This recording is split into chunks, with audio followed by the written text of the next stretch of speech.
Artist अस्सलाम वालेकुम, how are you, कैसे हैं आप? ठीक ठाक हैं? वालेकुम सलाम। Thank you so much for coming, बहुत बहुत शुक्रिया आपका शहबत तशरीफ लाने का। और हमारे साथ अली हैदर मौजूद है, फिटनेस ट्रेनर। अस्सलाम वालेकुम, कैसे हैं? ठीक ठाक हैं?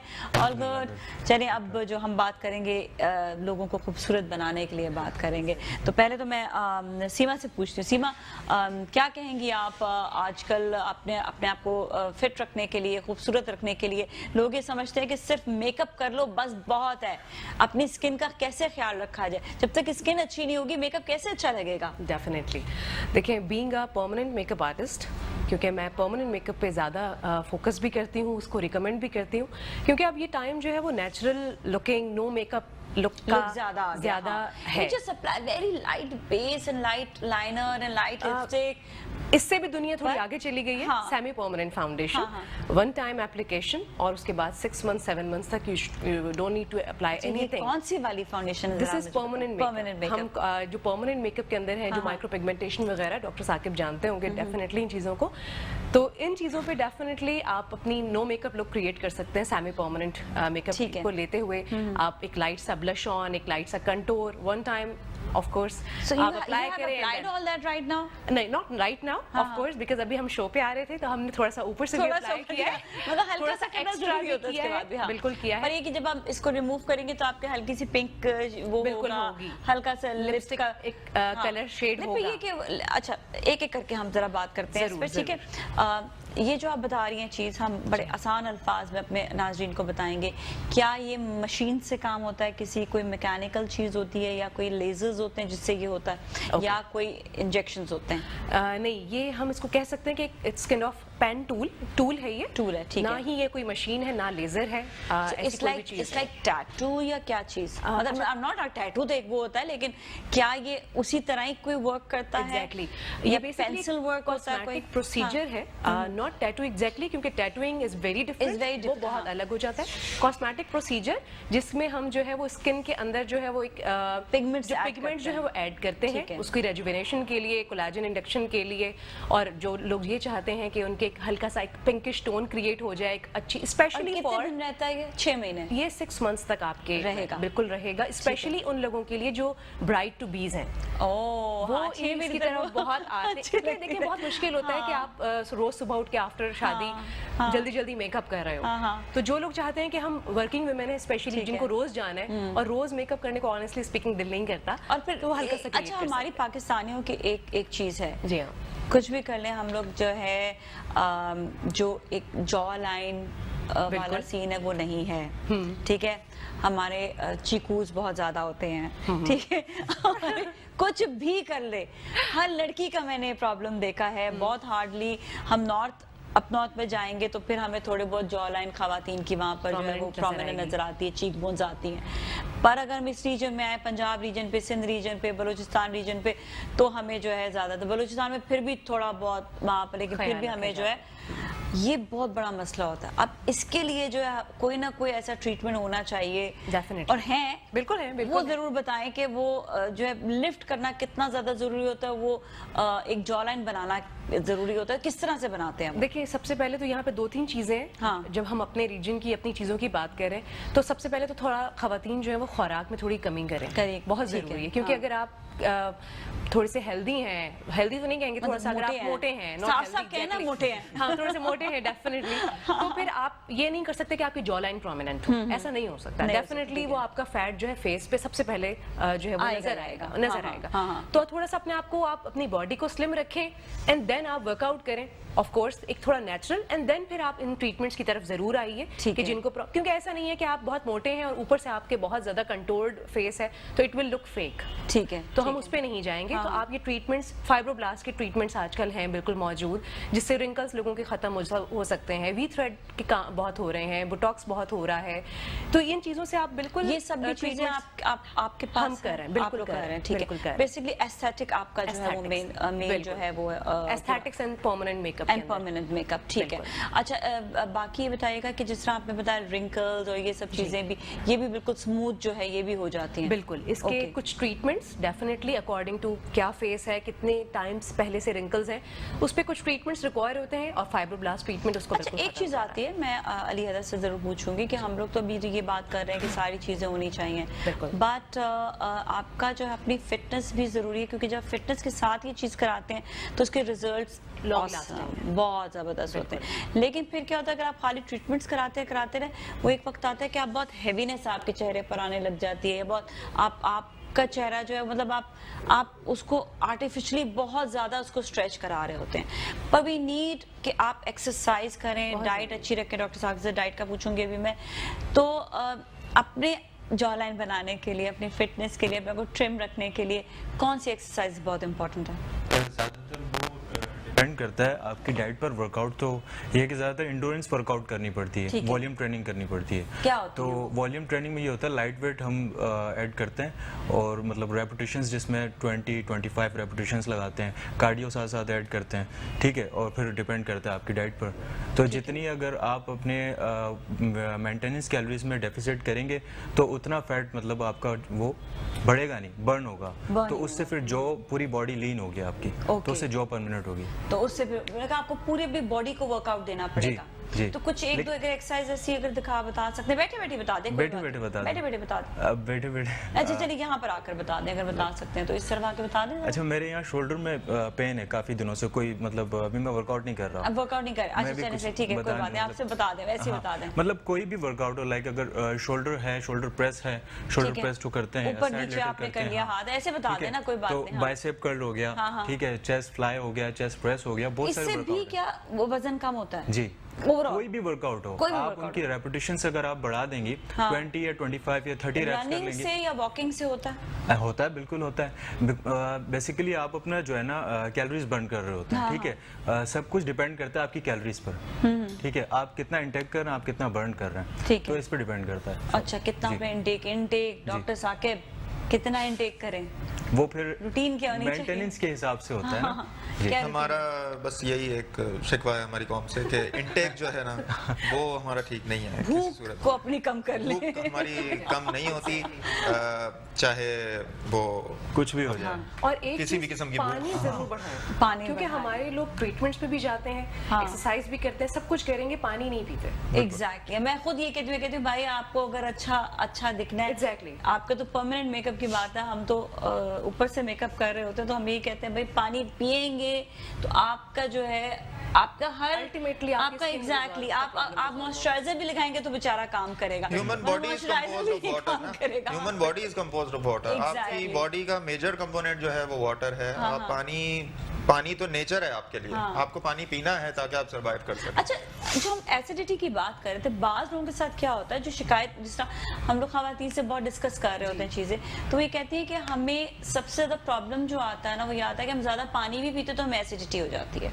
नहीं, हमें हल्का सा बर्निंग फील होती है। नहीं, it depends on body type, या ऐसा बॉडी टाइप पे भी डिपेंड करता है, और इस पे भी डिपेंड करता है कि आप रात को खाते क्या हैं। हाँ, बिल्कुल। तो वो पानी की वजह से असल में नहीं होता। नहीं, मुझे तो ये होता है कि ऐसा तो नहीं है कि जो मिनरल वाटर है इसकी वजह से तो नहीं होता। नहीं, मिनरल वाटर तो अच्छा है। अच्छा, डॉक्टर साकिब और जो हमारे साथ ट्रेनर है, ये जरूर इस बात से इत्तेफाक करेंगे, हमारी रूटीन बहुत खराब है खाने पीने की। लोग 10 बजे 11 बजे तो कराची में एक ट्रेंड है खाने का, आप 7 बजे खाना खाएं। Thank you for mentioning this. Karachi से मुझे सबसे बड़ा जो शिकवा है वो ये है कि हमारी रूटीन्स इतनी खराब हो चुकी हैं कि 10 बजे तो हमने खाना खाना है, और उसके बाद सोते सोते आप 1 बजे सो रहे हैं, 2 बजे सो रहे हैं। एंड क्या सीमा की खूबसूरती और फिटनेस का राज यही है। ऑनेस्टली रूटीन बताएं। सुबह 7 साढ़े 7 मैक्सिमम जो है नाश्ता और 7:30 8 बजे खाना, और बहुत मैक्सिमम 9:30 बजे 10 बजे बस। अच्छा, 10 बजे के बाद मेरी आपका अपना जो वो आपका क्लिनिक है, या आपका जो क्लिनिक है, ठीक है, एस्थेटिक का क्लिनिक है, ये जो है ये बेसिकली बहरिया टाउन में है, और बहरिया टाउन में रहने वाले लोग जो है वो बड़े सोफिस्टिकेटेड हो चुके हैं उनको वो अपने टाइम से उठते हैं, अपने टाइम से सोते हैं। अभी मैं और डॉक्टर साकिब यही बात कर रहे थे कि वहाँ पर जो एक लाइफ है, it's a very different life, it's a very English life, ideal life. हम फ्री प्रमोशन कर रहे हैं हैं जी बहरिया टाउन। एडिशन कर दूं कि ये बहरिया टाउन वालों की नहीं, ये हमारी बचपन से रूटीन है और मुझे तकरीबन 1 ईयर हो रहा है यहाँ कराची मूव हुए, पाकिस्तान आए हुए। मैं बेसिकली मलेशिया से बिलोंग करती हूँ, ओके, रही भी वहीं पे हूँ, वहाँ मेरा एक सेटअप है और this is my second setup जो हमने बहरिया के अंदर किया।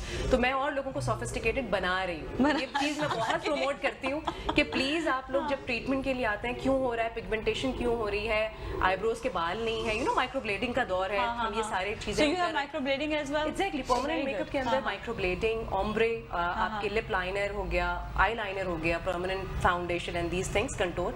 लेकिन इन सबसे पहले यू नीड टू थिंक कि आप क्या रहे हैं अपने साथ। पानी ज्यादा पिए, ट्रीटमेंट्स के ऊपर आप जरूर आइए, आप लॉन्ग टर्म आपको ट्रीटमेंट्स रहेंगे, नॉन इन्वेजिव ट्रीटमेंट्स हैं, कोई उसकी साइड इफेक्ट्स नहीं है। माइक्रोब्लेडिंग लोगों में बहुत इन है, स्पेशली मैं एलोपेशिया और केमोथेरेपी वालों के लिए बहुत काम करती हूँ। जब उनके यूजुअली आपको पता है कि हेयर्स वगैरह रिमूव हो जाते हैं, नहीं रहते 1-2 साल तक, तो ये बड़ा कॉन्फिडेंस बूस्ट करती हैं चीजें। नहीं तो उसके लिए फिर आप क्या करते हैं? उनको आर्टिफिशियल कोई उनको वो हेयर होता है या उनके लिए कोई नेचुरल ऐसा प्रोसीजर होता है जिससे बाल? प्रोसीजर है सेमी परमानेंट। देखिए माइक्रोपिगमेंटेशन का एक प्रोसीजर है जो कि 2 लोगों के लिए, 2 तरह के लोगों, एक वो जो कि एलोपेशिया और केमोथेरेपी के बाद सफरिंग्स में है, जिनके बाल खत्म हो गए। ठीक है, आपको पता है लेडीज हो या जेंट्स, तो उसके लिए क्या करते हैं आप? उसके लिए अब जैसे माइक्रोब्लेडिंग का प्रोसीजर है कि उनके आईब्रोज हमने स्ट्रोक्स क्रिएट करके, इनकी एक पिगमेंटेशन होती है, उसके थ्रू हमने यहाँ पे इसको इन्फ्यूज किया और वो एक आईब्रोज क्रिएट हो गई। इसी तरह से लाइनर हो गए, लैशेस चली जाती हैं तो लैश एक्सटेंशंस हो गई।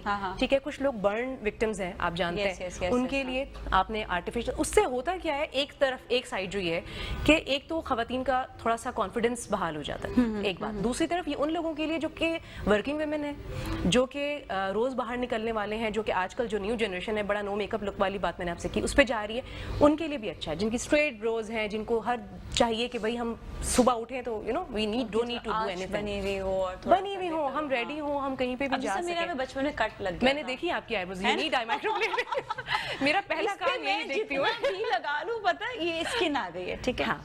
मेरी अम्मी रोज शिकवा करती है इस बात से, कहती ये तुम्हारा जो कट है ना, इस पे तुम कुछ, मैंने कहा अम्मी मैं इस पे लगा कर जाती हूँ, मसला ये है कि वो स्किन है, वो मैं जितना भी उस पे कलर लगा दूंगा लगता नहीं लगेगा, मुझे उस पे मार्कर लगाना पड़ेगा। I don't want to use that chemical, so I don't want to use that। मतलब एक केमिकल तो आपका मेकअप का होता है ना, अच्छा, ये मैं आपको बता दूं कि ये जो माइक्रोब्लेडिंग के ट्रीटमेंट्स होते हैं, ये नॉन केमिकल है, इसमें कोई केमिकल नहीं, ये कम्प्लीटली सेफ प्रोसीजर्स होते हैं और नॉन इन्वेजिव हैं। डेफिनेटली ये बहुत ज़्यादा डीप हम स्किन के अंदर नहीं जा रहे होते हैं, हम सेकंड लेयर के ऊपर रहते हैं और ये टाइम के साथ साथ विद इन 2 years फेड हो जाता है। तो ना ही ये टैटूइंग है, ना ही ये कोई केमिकल है, ना इसके रिएक्शंस होते हैं, अनटिल अनलेस किसी आप ऐसे के पास चले गए जो कि बस कर रहा है आपका जो है वो विदाउट एनी लाइसेंसिंग और सर्टिफिकेशन, तो फिर वहाँ पे तो काम खराब होगा। लेकिन मैं कहती हूँ इतनी सेंसिटिव चीज होती है स्किन के लिए, जब तक आप किसी का एक्सपीरियंस नहीं देख रहे, आप किसी का काम नहीं देख रहे, आप किसी के सर्टिफिकेट्स नहीं आपको पता, आप उसके बारे में जाने, मैं कहती हूँ गूगल में उसके बारे में पहले पढ़ें कि पूरी प्रोफाइल क्या है, पूरी प्रोफाइल देखने के बाद फिर आप जो है उसके पास जाएं। I am talking about hair, इतना परेशान नहीं हो, डॉक्टर्स के लिए नहीं कह रही हूँ, एस्थेटिक वालों के लिए कह रही हूँ। ठीक है, ब्रेक लेते हैं, ब्रेक के बाद वापस आएंगे, हमारे साथ ही रहे। आज एक बार फिर हम आपके साथ मौजूद हैं और आज हमारे साथ जो मेहमान हैं उनसे हम बात करें आपकी ब्यूटी के हवाले से। बहुत इंटरेस्टिंग बात चल रही है। डॉक्टर साकिब भी हैं हमारे साथ सीमा भी मौजूद हैं, जिनका जो है आपको ये भी बता रही थी कि बेसिकली आपके परमानेंट मेकअप भी हो सकता है, आपके जो है लेज़र ट्रीटमेंट्स भी हो सकते हैं जिससे आपके जो है फेस को आप बेहतर बना सकते हैं, और साथ में कि आपके सैलून में कलरिंग एंड एवरीथिंग सर्विसेज हैं, जितनी भी सारी सर्विसेज वो भी मौजूद है, मेकअप सर्विसेज मौजूद है। साथ ही चूंकि हम एस्थेटिक्स के अंदर काम कर रहे हैं तो जितनी भी रिलेटेड टू एस्थेटिक सर्विसेज हैं including permanent makeup, micro pigmentation, micro needling के ट्रीटमेंट्स, बीबी ग्लो ट्रीटमेंट, जो कि इट्स वेरी वेरी करके बता दीजिए ना है क्या। ओके, बीबी ग्लो बेसिकली आपके स्किन वन टोन के लिए वन टोन क्रिएट करता है, वो आपकी स्किन को यहाँ पे शाइन एक आ जाती है, सिर्फ यहाँ पे नहीं पूरे फेस एक शाइन सी आ रही होती पूरा है। face। नहीं वो एक बड़ा वो हम लोग के फ्रेंड्स में एक चीज बड़ी मशहूर हो गई थी ना, यार ये इसके चेहरे पे चमक कैसे आ गई? वो भी कुछ महीनों के लिए होती है, बिल्कुल है ना? वो बीबी ग्लो के अंदर ही क्रिएट कर रहे हैं, क्रिएट किया बिल्कुल जाता है। क्रिएट किया जा रहा है। हाँ। बेसिकली बीबी ग्लो ट्रीटमेंट रिजुविनेशन आप ही की स्किन टोन को बेहतर करने के लिए, ठीक है, ओके। उसमें हम वो सीरम्स यूज कर रहे हैं जैसे कि कोलाजन या रिजुविनेशन से रिलेटेड, कि आप ही की स्किन टोन को, कुछ लोगों को जैसे आपने देखा होगा आजकल बड़ा ट्रेंड है वाइटनिंग इंजेक्शंस का, मैं उसको पर्टिकुलरली अगेंस्ट हूँ, मैं वो मना करती हूँ अगेंस्ट होने की। देखिए वाइटनिंग इंजेक्शन से बेहतर है कि आप अपनी टोन को बेहतर करें, जो आपका कलर है यस उससे आप उसमें खुश भी रहें और उसको साफ रखने की कोशिश करें, बजाय आप एक कंप्लीटली ट्रांसफॉर्मेशन की तरफ जा रहे हैं कि आप brown and you are going towards white. क्यों? तो इसमें दो चीजें, एक तो डिस्क्रिमिनेशन वाली चीज खत्म की जाए। थोड़ा सा एक चीज डॉक्टर साकिब से पूछूंगी इस हवाले से, क्या ग्लूटाथायोन का ये जो इंजेक्शंस होते हैं क्या ये हेल्दी होते हैं या हेल्दी नहीं होते हैं? क्या इसका कोई साइड इफेक्ट होता है? ओवरऑल तो मैं रेकमेंड नहीं करूंगा, ओवरऑल नहीं होना चाहिए इस चीज को, ये प्रैक्टिस में नहीं होना चाहिए, लेकिन ये कि it depends on the quantity as well, कितनी क्वांटिटी में आप यूज कर रहे हैं। वही जो अभी हम बात कर रहे खाती थे है ग्लूटाथायोन का एक टैबलेट रोज without any reason, she just wants to look fair, that's it, ऐसी कोई बात नहीं, एंड इट्स सो स्कैरी। इतना नहीं हो रहा, इतना नहीं होना चाहिए, बहुत ज्यादा है। हाँ। जरा सा इसके बारे में बताएं कि बिल्कुल नहीं ये देखें ना, अभी वही जो हम बात कर रहे थे कि जिस तरह इन्होंने कहा कि बहुत सारे लोग ऐसे भी सैलून खोल के बैठ गए हैं कि जिनको कुछ पता नहीं है और वो ब्यूटिशियन अपने क्लिनिक्स खोले में उन्होंने और वो ट्रीटमेंट्स कर रहे हैं। तो ये वही बात है कि आप अगर हद से ज्यादा किसी चीज को एडमिनिस्टर करेंगे, रिजल्ट्स भी आ जाएंगे, पेशेंट सेटिस्फाई भी हो जाएगा कि देखें मैं तो बस गोरी हो गई हूँ, मैं तो ये हो गया वो हो गया, लेकिन ये कि इन द लॉन्ग रन फिर उसी का नुकसान है, उसकी स्किन डैमेज होगी, स्किन कैंसर्स हो जाते हैं लोगों को, बहुत कुछ होता है और फिर आप उस चीज को हैंडल नहीं कर सकते। इतना ज्यादा लेने के बाद जब वापस अपनी कलर स्किन आता है तो ज्यादा डार्क है, तो वहाँ उसको ये नहीं पता होता कि मैं स्किन कलर कहाँ पर डार्क आने का, तो पिगमेंट्स आ जाते हैं बहुत सही, बिल्कुल स्कैरी। हाँ सही है, और ज्यादा डैमेज हो जाता है, और ज्यादा खराब कर रहे हैं, कोई बात है, आप नेचर के अगेंस्ट जाएंगे तो आप खराब कर रहे हैं। शुरू में जब लेना शुरू किया तो लोग कहा चलो एक हाथ सही है, चलो ठीक, लेकिन अब जो बहुत ज्यादा इंजेक्शंस ले भी रहे थे उन्होंने लेना छोड़ दिए हैं क्योंकि अब उनको एक खौफ भी आ गया।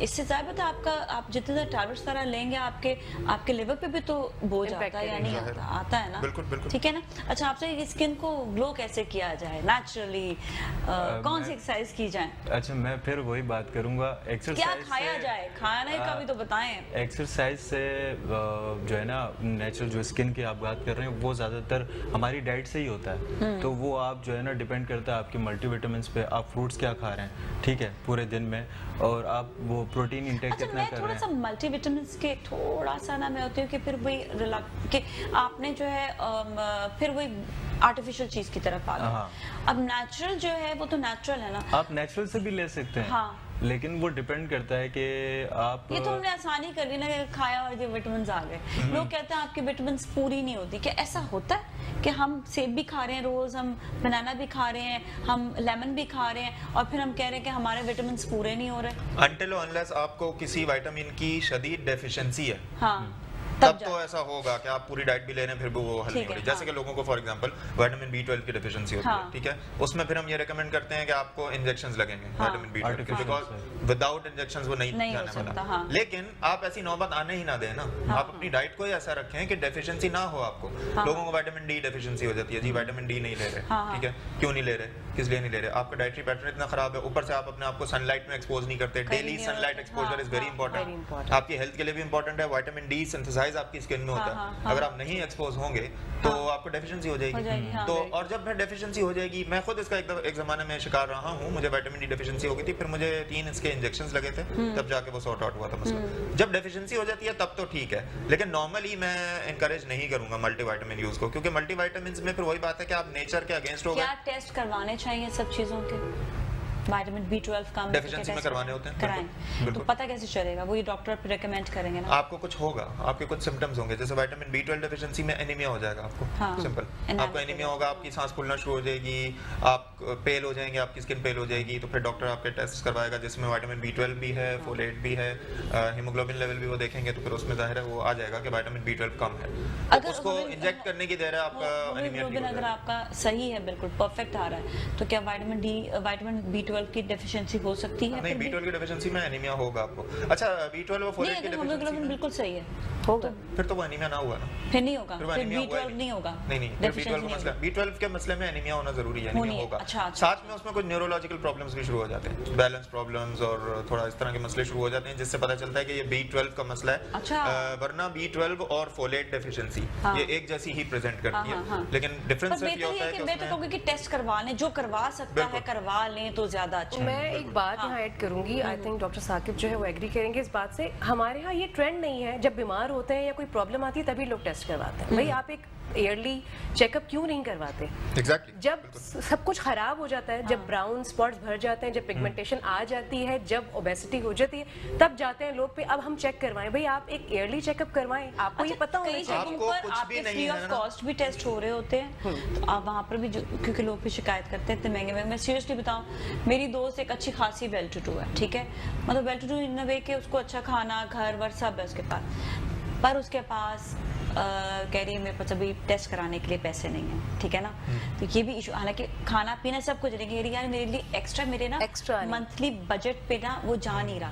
हालांकि मैं कह रही हूँ देखो यू आर गेनिंग वेट, तो प्लीज अपनी टेस्ट करवाओ। अब उसके लिए I am trying to search कि कहाँ जाकर हम जो है उसका टेस्ट करवाएं जहाँ पर एटलीस्ट वो जो है उसको कॉस्टिंग जो है कम पड़ जाए। ये इशू तो है कि हम टेस्ट कराने में यार प्रॉब्लम है, लोगों का बजट नहीं होता। बहुत आखिरी में आप टेस्ट करवाते हैं उस वक्त कहानी बिल्कुल, लेकिन हमें कोई ऐसी जगह ढूंढनी पड़ेगी जहाँ पर जो है अब जाकर आप जो है फ्री ऑफ कॉस्ट टेस्ट करा लें। आई थिंक एक साल में अगर आप एक साल में आपके टेस्ट हो जाएंगे, नॉर्मली फ्री में हो जाते हैं, तो वो कोई ऐसा मसला नहीं है। और मैं लोगों को इनकरेज करूंगा, मतलब हमारी जो अब एक एलीट क्लास का भी एक थोड़ा सा मसला है, वो कहते हैं कि जी गवर्नमेंट हॉस्पिटल में टेस्ट नहीं कराने। आई एग्री कि वो ठीक है, वो उतना रिलायबल शायद नहीं है, लेकिन ये कि आप ना कराने से तो बेहतर है कि आप करा ही लें, आपके सामने एक पिक्चर तो आ जाएगी ना। तो आफ्टर 3 मंथ या 6 मंथ तो करवा लेना चाहिए, मतलब ईयर में एक साल में 2 से 3 बार तो करवा लेना चाहिए। इन्होंने बहुत अच्छी बात की है, मैं चाहता हूं कि लोग इस चीज को फॉलो करें कि ईयरली चेकअप आपका होना चाहिए लाजमी। आपको कुछ भी नहीं है, आप कंप्लीटली हेल्दी हैं, फिर भी यू शुड मेक श्योर कि आप साल में एक दफा जाएं डॉक्टर के पास, वेलनेस चेकअप जिसको कहते हैं, कि मैं ठीक हूं कि नहीं हूं, किसी टेस्ट की जरूरत है कि नहीं, मेरा वेट कैसा है, मेरी BMI कितना जा रहा है, मेरा कोलेस्ट्रॉल कितना है, डिपेंडिंग ऑन योर एज। अगर आप यंग हैं तो फिर आपको ज़ाहिर कोलेस्ट्रॉल के मसाइल नहीं होंगे, आपका दूसरी एनीमिया और ये चीज़ें देखी जाएंगी। अगर आप ओल्ड हैं तो उसमें फिर कोलेस्ट्रॉल भी चेक होगा, LFTs भी चेक होंगे, लिवर फंक्शन टेस्ट वगैरह, किडनी भी चेक होगी।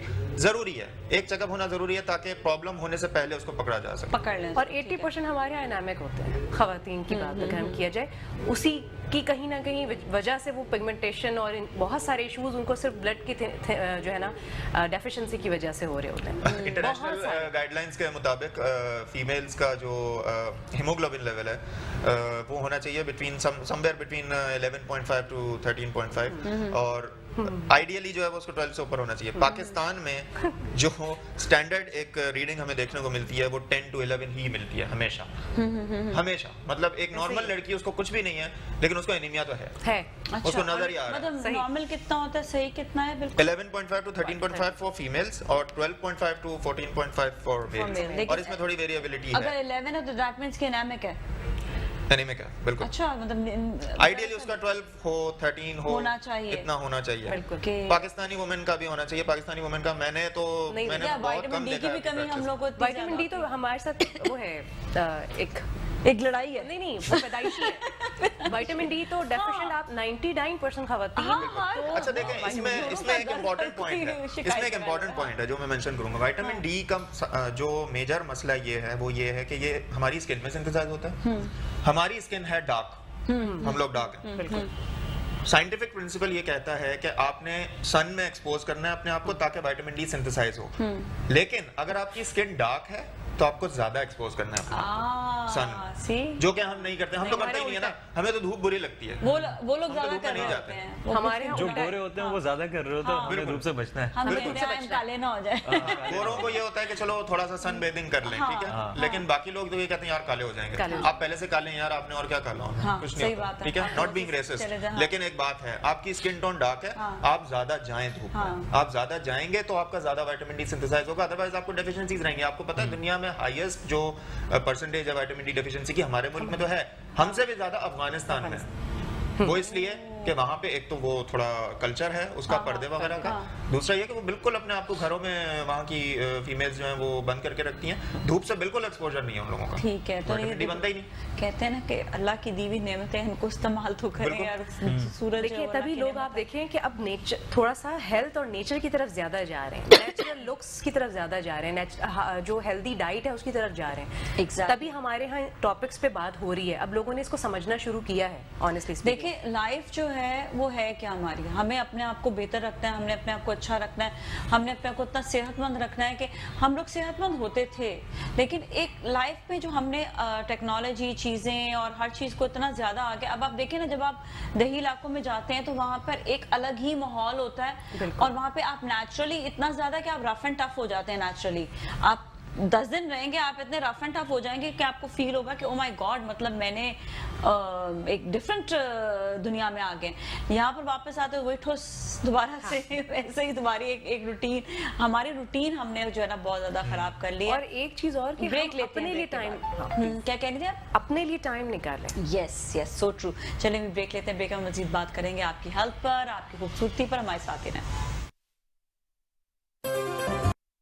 ऑलराइट जी, आज हम आपके साथ मौजूद हैं और आज बड़ी ज़बरदस्त गुफ्तगू चल रही है। हमारे साथ बड़े ज़बरदस्त मेहमान हैं, डॉक्टर साकिब भी हैं हमारे साथ सीमा भी मौजूद है, ब्यूटिशियन एंड प्लस सारा एस्थेटिक का जो है ये आपको कहते हैं एस्थेटिक के ज़रिए आपको खूबसूरत भी बना देती हैं और नेचुरल खूबसूरती देती हैं। और अली हैदर मौजूद है, फिटनेस ट्रेनर हैं और उनसे भी बातचीत चल रही है। बहुत अच्छा आपका ये रहता है जब एक तो हम नेचुरल उस पर भी थोड़ा सा बात कर रहे थे कि आपने नेचुरली अपने आप को किस तरह से फिट रखना है, क्या किस तरह से आपने अपना ख्याल रखना है, लेकिन एक फिर तरीका ये भी होता है कि आपने 6 मंथ्स के लिए एक ब्यूटीफाई अपने आप को कर लिया। ठीक है, ये ब्यूटीफाई करने का तरीका जो है वो सीमा बता रही हैं कि कुछ ऐसे पिगमेंट्स चीज़ें ऐसी होती हैं जिससे आप जो है अपने आप को ब्यूटीफाई कर सकते हैं। तीसरी एक चीज़ ये भी है कि फिटनेस में अपना बेइंतहा ख्याल रखना। ट्रेनिंग करते वक्त लोग हैं, एक लोगों की एक मिथ, एक सोच है जी, हम अगर एक्सरसाइज शुरू कर देंगे और छोड़ेंगे, मतलब उनका पहले ही जहन में उन्होंने बना लिया है कि एक्सरसाइज करनी है और उसके बाद छोड़ना भी एक्सरसाइज, ठीक है, तो फिर हम मोटे हो जाएंगे दोबारा। वो टाइम पीरियड ये बताइएगा ये जो सोच है, ये हमारी सोच एक तो बदलनी चाहिए। एक्सरसाइज करके छोड़नी क्यों है? मेरे पास अक्सर क्लाइंट्स आते हैं तो वो मुझसे ये कहते हैं कि सर कितना टाइम लगेगा, 3 महीने लगेंगे, 6 महीने लगेंगे। मैंने कहा उसके बाद क्या करना है, बस फिर डन। सारी जिंदगी ऐसे। मैंने कहा ये तो लाइफस्टाइल है यार, इसे लाइफस्टाइल बनाओ। एग्जैक्टली, ये मेरा पॉइंट है, जरा ये समझाए लोगों को कि ये एक लाइफस्टाइल है, ये जिंदगी का हिस्सा है, चहलकदमी करनी है। आपने जो बात की थी कि जब पीक पर पहुंच जाते हैं ना कि यार ये प्रॉब्लम अब एंड होने वाला है, अब जाना है डॉक्टर के पास, तो वहाँ भी जिम में भी यही चल रहा है, तो आ जाते हैं, मतलब अच्छा खासा वेट हैवी करके आ जाते हैं, यार अब ये कर दो, डॉक्टर्स ने कहा है कम कर दें, आपसे भी पल्स जरा कम करें। और फिर ये पूछते हैं कितने दिन में होगा, कितने दिन में होगा। आपके पास कोई जादू की छड़ी है? नहीं, कोई छड़ी नहीं। नहीं, आपके पास है? मेरे पास, इनके पास, मेरे पास है। अच्छा, वेट लूज करा देती हैं या नहीं? हाँ जी, वेट लूज करा दे। तो ऐसी मशीनें भी आगे जो जरा फैट बर्न्स वगैरह करते हैं, लेकिन उसका भी एक चीज ये है, वो फैट बर्न जो आपके करते हैं या लूज करते हैं मशीन से, उसके बाद भी वो भी डॉक्टर्स ये कह रहे होते हैं कि प्लीज जाके अपनी डाइट को कंट्रोल रखें और एक्सरसाइज। आई थिंक दोनों एग्री करेंगे हमारे साथ जो मेहमान हैं कि 80% आपकी डाइट एंड बाकी जो रिमेनिंग 20% इज योर एक्सरसाइज। उस पे भी मेरी रिकमेंडेशन वेट ट्रेनिंग पे ज्यादा है।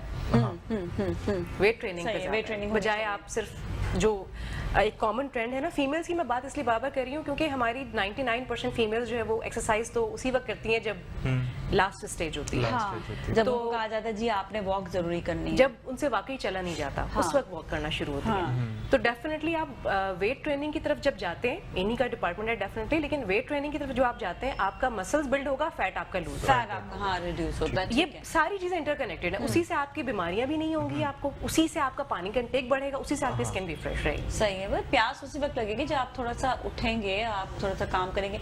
अच्छा, फिर वही वाली बात आती है कि हमारे यहाँ पर हम हम शहरी इलाकों की बात करें, देही इलाकों में तो इतनी मासूम खवातीन होती हैं, इट्स सो गुड, वहाँ पर वो काम भी कर रही हैं, खेती बाड़ी भी कर रही थी। पूरी खेती बाड़ी नहीं भी, अगर उनका ये नहीं कि खेती बाड़ी बड़े बड़े खेतों पे, उनके अपने ही घरों में छोटे छोटे से उनके जो है ना पोर्शंस होते हैं बाग के ना, तो उधर ही वो उन्होंने पूरी सब्जियां वगैरह उगाई होती हैं। ये नहीं कि उनके बहुत बड़े बड़े खेतियां बाड़ियां कर रहे हैं, वो तो मर्द वहाँ पर कर रहे थे, लेकिन वो पोर्शंस जो उनके बने हुए होते हैं ना, वहाँ पर जाती हैं। फिर उनका चलना बहुत ज़्यादा होता है, एक जगह से जो दूसरी जगह वॉक बहुत ज़्यादा होती है। तो हम उनकी तो बात, वो तो वैसे ही बहुत हेल्दी होते हैं, मतलब उनका लाइफस्टाइल बहुत हेल्दी होता है। लेकिन खुराक का वहाँ पर भी एक मसला है। खुराक का ये मसला है कि वहाँ पे अच्छे भले वो पहले सादी ग़िज़ाएं खाते थे, जो उन्होंने अब तेल में कन्वर्ट कर दी हैं। हर खाना उनका तेल तेल तेल में बन रहा होता है। यहाँ पर हालांकि पहले जो ऑयल, जैसा सरसों के तेल हो गए, कोकोनट ऑयल हो गए, या आपके जो नेचुरल ऑयल्स जो होते हैं, ऑलिव ऑयल हो गया, उनमें तो चलिए ठीक है पकाते हैं सब, लेकिन वो इतना सिंथेटिक तेल आ गया ना कि हमें देखते तो उनकी सब्जियां भी अब तेलों में डूबी हुई है, जिसकी वजह से वहाँ पर भी वेट गेनिंग मैंने देखा है कि शुरू हो चुकी है। ऑयल का इंटेक कितना ज़रूरी है और कौन सा ऑयल खाना चाहिए? आइडियली अगर मैं बात करूं, ऑयल का इंटेक जरूरी नहीं है, ना खाएं, छोड़ दें, लिटरली आई मीन इट। ठीक है, जरूरत नहीं है। हाँ। क्या जरूरत है आपको? आपके पास इतनी सारी ऐसी रेसिपीज हैं कि जो आप विदाउट ऑयल भी कंज्यूम कर सकते हैं, या थोड़ा सा ऑयल बस चंद कतरे डाले फ्राइंग पैन के ऊपर और खाना बनाना शुरू कर दिया, कर सकते हैं। और बन जाता है खाना, और बन भी जाता है, कोई मसला नहीं है। ये आपको किसने कहा है कि अपने पूरे बर्तन को आधा जो है वो तेल से भर दें, फिर उसके अंदर दूसरी चीजें मिलाएं, फिर उसको पकाएं लंबा चौड़ा, कोई जरूरत नहीं है। अच्छा, फिर यहाँ पे एक दूसरी अनफॉर्चुनेट चीज है, वो ये कि ये जो सिंथेटिक कुकिंग ऑयल होता है, ये सस्ता बहुत होता है। सारी पब्लिक हमारी उसी को कंज्यूम करती है। वो कैनोला ऑयल, वो ऑलिव ऑयल की तरफ जा ही नहीं पाते, बिकॉज़ कॉस्ट इस्तेमाल करें। क्यों कर रहे हैं इस्तेमाल? क्योंकि हमारे लोगों को सालन के ऊपर जब तक इतना सारा ऑयल ना हो, खाने में मजा नहीं आता। प्लस मसाला, हाँ मसाला, देखिए मसाला तो फिर भी देखिए नुकसानदेह नहीं है, but the thing is this कि तेल जो है वो उसको वो नुकसान दे, मसाला तो नहीं। मसाला देखें, एक हद से ज्यादा मसाला होगा तो फिर वो एसिडिटी वाली बात आ जाएगी। वो एसिडिटी कॉज करता है आपके अंदर। और हमारे तो रेशो है ना, फिर रेशो हमारे पाकिस्तान में फिर वही है ना कि आप इतना ज्यादा हर चीज की ज्यादती है, आप इतना ज्यादा कंज्यूम कर रहे हैं कि फिर हमारे लोगों में स्पाइसेस खाने का बहुत ज्यादा रुझान है, उसकी वजह से भी उनको एसिडिटी हो रही है। तो वो आप नहीं करना है इतना ज्यादा। हाँ ठीक है, मैं कहते हैं ना मिर्चें जो है ना वो ज्यादा नुकसान देती है बनस्बत के गरम मसाले के। गरम मसालों ही से देखें ये एक्नीज की तरफ चले जाते हैं। ये सारा बिल्कुल सही कह रहे हैं कि ऑयल एंड स्पाइसेस जो इन्होंने बात की, ये वाकई इस तरफ लीड करती है चीज़ों को। ये आपकी स्किन को खराब करेगी, आपको उस वक्त पता नहीं चलेगा। स्पाइसेस खा खा के लोगों ने अपने स्किन को आधा तबाह किया है। स्पाइसेस में सिर्फ और सिर्फ जो नुकसानदेह जितना रिकमेंडेशन जो आती है वो सिर्फ चिलीज की आती है। इसके अलावा जो स्पाइसेस हैं वो तो आप ज्यादा डाल ही नहीं सकते हैं। आपने गरम मसाला ज्यादा डाला, आपका खाना कड़वा हो जाएगा। तो वो रेशो तो वैसे ही इतना थोड़ा सा रहता है। जो सबसे ज्यादा जो लोग ऐड ऑन करते हैं ना, वो लाल मिर्च, जिसका कोई अगेन कोई टेस्ट नहीं है। लाल मिर्ची से ही आपकी स्किन भी खराब होती है, आपका जो स्टमक है वो भी खराब हो जाता है, डाइजेस्टिव सिस्टम भी आपका खराब हो जाता है अगर आप उसको डेली रूटीन में लेंगे। हरी मिर्ची जो है उसका इतना इशू नहीं होता। वो खा सकते हैं, वैसे हम सालन में डाल सकते हैं। देखिए ना, उसका यही है ना, देखिए जो चीज आप हरी मिर्ची आप ज्यादा खा ही नहीं सकते हैं। आपने थोड़ी सी खाई ना, आपको मिर्च लगना शुरू हो जाएगी, उसका फ्लेवर आएगा। इसीलिए मैंने बताया गरम मसाला ज्यादा डालेंगे कड़वा हो जाएगा, तो उसका भी रेशो आपका थोड़ा, लेकिन आप लाल मिर्ची जितने भी डालेंगे आपको फील नहीं होगी, और वो आपको नुकसान जो है वो आपको मुझे तो बहुत फील होती है, मैं मिर्ची खा ही नहीं सकती। मैं भी नहीं खा सकती हूँ। मैं नॉर्थ में गई ना, वहाँ पर सब हमारा वो फ्रेंड्स वगैरह जो जब भी जाते हैं या हमारा शूट वगैरह होता है तो वहाँ पे सब कहते हैं यहाँ पे तो मिर्ची, क्यों वहाँ मिर्ची नहीं खाते हैं? मिर्ची नहीं, हमें तो मसाले वाले खाने चाहिए। और बिल्कुल सादा खाते हैं ना वो लोग, बहुत ही उनका सिर्फ नमक होता है या उनका जो बस मसाला। ये मिर्चों का कल्चर थोड़ा हमारा है, ये इंडिया से थोड़ा आया हुआ है। तो I was the only one जो वहाँ पर बड़ा एंजॉय करती हूँ, क्योंकि मैं मिर्ची नहीं खाती। मुझे मिर्चें बिल्कुल पसंद नहीं है। यही वाली बात कि एक्नी होती है, ऐसे स्किन बहुत ज़्यादा ख़राब होती है, तो आपका जो है वो बेहतर नहीं होता इस हवाले से। अच्छा, क्या क्या टिप्स आप देंगे पहले स्किन हेल्थ, इसके हवाले से फिर मैं सीमा की तरफ आऊँगी। जी देखें सर, यहाँ बैठे हुए हैं फिटनेस के हवाले से, तो मैं फिर मेरी बात जो है वो इतनी अहम नहीं है। वही वाली बात है कि आपने बहुत ज़्यादा अपने आप को फिट रखना है, ठीक है। एक्टिव रखना है, एक्टिव एक्सरसाइज कितनी लाइफस्टाइल देर चाहिए। तक करनी चाहिए? कम से कम रिकमेंडेशन 30 मिनट्स की है कि ठीक है। 30 मिनट्स डेली आपने निकालने हैं अपनी एक्सरसाइज के लिए। जो लोग ओल्ड हैं, जो इस तरह की फिटनेस ट्रेनिंग नहीं कर सकते, वो कम से कम वॉक जरूर करें। या तो 30 मिनट्स की वॉक करें या फिर 15 मिनट्स की स्ट्रेनस वॉक करें। तेज तेज वॉक, तेज तेज चलना, जिसमें आपका हार्ट बीट बढ़े, तेज हो। अच्छा, ये जनरल रिकमेंडेशन नहीं है। अगर आप ऑलरेडी हार्ट पेशेंट है तो फिर आप ऐसा ना करें, फिर आप देखिए जो बीमारी होती है ना, मैं कहती हूँ कि आपका अगर हार्ट वीक है या आपका कोई लिवर का प्रॉब्लम है या आपका कोई सर का प्रॉब्लम है, सर दर्द का प्रॉब्लम, तो आप अपने डॉक्टर से पूछें कि मैंने कौन सी एक्सरसाइज करनी है, कौन सा खाना खाना है। ये रिकमेंडेशंस आपको डॉक्टर से लेनी चाहिए। नॉर्मल लोगों के लिए एक जो है वो है, इवन डायबिटीज पेशेंट के लिए मैं ये कहती हूँ कि आप अपने डॉक्टर से रुजू करके देखिए, बहुत सारे डायबिटीज के केसेस ऐसे हैं जो बिगड़ते इसलिए हैं कि वो एक्टिव नहीं रखते अपने आप को। अगर वो एक्टिव रखना शुरू कर दें, उनका ब्लड शुगर लेवल फॉल होना शुरू हो जाता है। क्योंकि ब्लड शुगर लेवल का डायरेक्ट कनेक्शन है आपकी वेस्ट लाइन से, वेस्ट सर्कमफ्रेंस से। अच्छा, आप कुछ? मैं ये बोलना चाहूँगी कि आप ख़वातीन ख़ास तौर पे, और ऑफ कोर्स जेंट्स भी, अब क्योंकि उनके अंदर भी बहुत अवेयरनेस है, वो भी इस चीज़ को फील करते हैं। स्किन और हेयर्स का बहुत ख्याल रखें। दोनों चीज़ें। स्किन और हेयर्स का ख्याल पहले आप अपनी डाइट से रखें, रूटीन को ठीक करें। तीसरा, जब आप ट्रीटमेंट्स की तरफ जाते हैं या आप एक नॉर्मल एक फेशियल्स की तरफ ही जाते हैं, अपनी स्किन को साफ रखें, अपने बालों को हेल्दी रखें। इसमें असर आपकी पहले तो डाइट डेफिनेटली करेगी, लेकिन बाद में दूसरे नंबर पर ट्रीटमेंट्स करेंगे। तो आप अपनी एक रूटीन बनाएं और उस रूटीन को फॉलो करें। आप साथ साथ बताती हैं कि जैसे आपने ट्रीटमेंट्स ले लिए, इसके बाद आपने ये भी करना है, आपका बाद में अपना बिल्कुल ख्याल इस तरह से रखना है। मैं बहुत ज़्यादा बताती हूँ, बल्कि इस पे मेरी सबसे पहले तो मैं अपने क्लाइंट की काउंसलिंग करती हूँ कि आपको क्या, आपकी रूटीन है, आपकी मेडिकल हिस्ट्री क्या है, आपकी रूटीन क्या है, आप खाते पीते क्या हैं, आपका क्या स्केड्यूल है सोने का, because this is most important. क्योंकि इस चीज़ के साथ आना कि बहुत ज़्यादा हमारे डार्क से, भाई आपको इंसोम्निया तो नहीं, आप सोते हैं, आप कितने बजे सोते हैं? अरे जबरदस्ती रात को उठे रहते हैं, तो बस फिर मैं उस पर अच्छी तरह उनको पहले काउंसलिंग करके and then I will take them to any treatment. That is important. आप बिल्कुल। मैं तो ये कहूँगा कि जो वही बात रूटीन की आ जाती है कि जो है ना, सुबह जल्दी उठना है, ठीक है, वॉक पर जाना है, अपने लिए पूरे दिन में 1 घंटा निकालना है, ठीक है, तो और अपनी डाइट को फॉलो करें। और मेन थिंग इज़ दैट कि जो है ना, आपने अगर टेस्ट मार दिया ना अभी, जो आप मतलब मसाला, नमक, मीठा, ठंडा, अगर ये मार दिया तो आगे की लाइफ अच्छी है। बिल्कुल। नमक का भी बहुत ज्यादा है, नमक लोग खाते हैं, लोगों को ये नहीं पता नमक भी आपके लिए ज्यादा, ठंडा पानी, एनीथिंग ज्यादा, ठंडा पानी। पानी का कहो, अब मेरे कुछ कल मैं एक क्लाइंट से बात कर रहा था तो उन्होंने कहा, अब मैं जो है ना उनको पानी का कह रहा था तो वो ठंडा पानी, वेट भी लूज करना है और ठंडा पानी पिए, नहीं यार गर्म नहीं पिया जाता। मैंने कहा यार सादा पानी पियो, मतलब ठंडा तो आपको गर्म भी कोई नहीं कह रहा, सादा पानी पियो। ना वो गर्म है ना वो ठंडा है, तो वो ज़्यादा बेटर है हमारे लिए। लेकिन हमारे जो जनरेशन है ना, उनको मतलब टेस्ट चाहिए, ठंडा पानी पीना है, खाने में मसाला चाहिए, ठीक है, तो इस तरह का कुछ चल रहा है। तो अगर अभी जो है ना इस टेस्ट को मार दिया तो आगे की लाइफ अच्छी है, फिर बेहतर हो जाएगी। बिल्कुल सही है। और हम लोग अपना जो है ख्याल किस तरीके से रखते हैं अब आप अंदाजा लगा सकते हैं। मेरे ख्याल में रोज काउंसलिंग होगी आपकी तो आप बेहतर हो जाएगी। और आप खुद बेसिकली उस चीज का ना एक रोल मॉडल बने। हाँ, आपकी अपनी रूटीन अच्छी है, आपका अपना खाना पीना अच्छा है, आपकी स्पाइसेस इस तरह की है, तो आप किसी को काउंसिल भी कर सकते हैं। आप बिल्कुल, क्योंकि आप उनके सामने।